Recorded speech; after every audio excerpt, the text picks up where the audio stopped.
Serious persuasive speech. There it goes, serious persuasive speech by me. Today we're going to talk about why political parties should not exist. Go over how they've grown to divide our country, so kind of where they started at, the arguing, the effect that they're having on our country, and the biggest problems with political parties.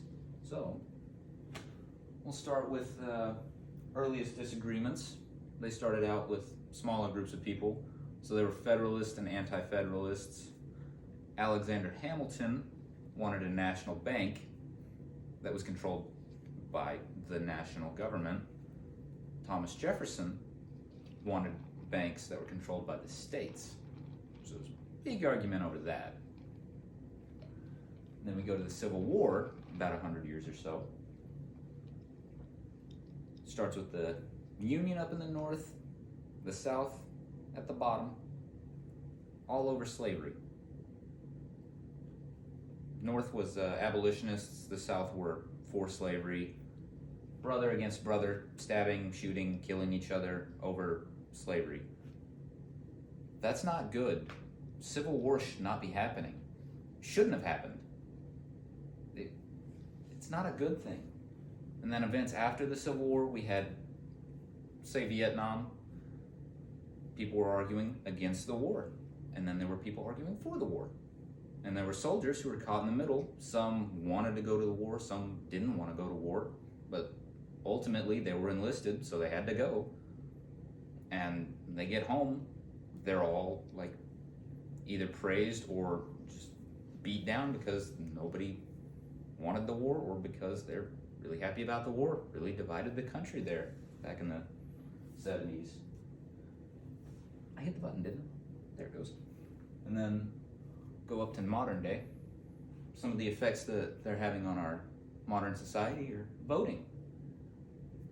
Kind of ruins the point of voting when you can go in there and vote for straight party Republican or Democrat without doing any research over who's running or their ideals or people that they plan to bring into office with them.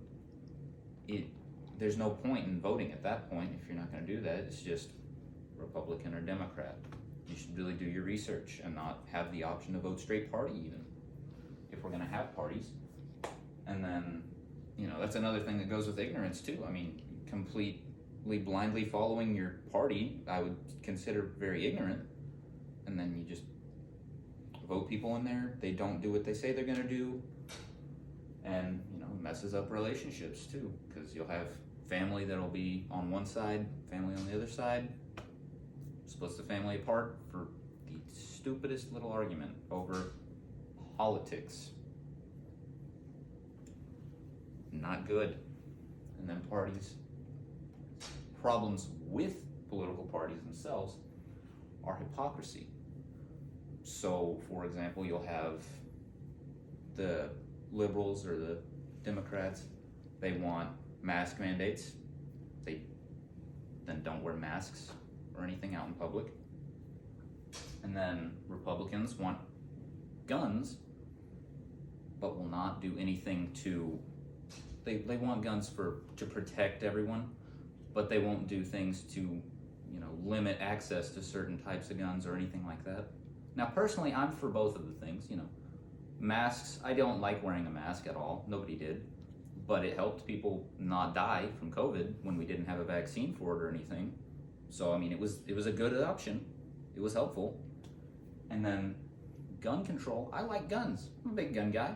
But, there's got to be a line somewhere. You got to think about people who, like school shootings, those are terrible. We got to think of things to fix that. And then a lack of compromise goes right with that too. Right there with it, because they will not do anything to compromise with either side for anything. So in short or long, however you view it, political parties shouldn't exist because they're not helping the country, they're just dividing it more and more.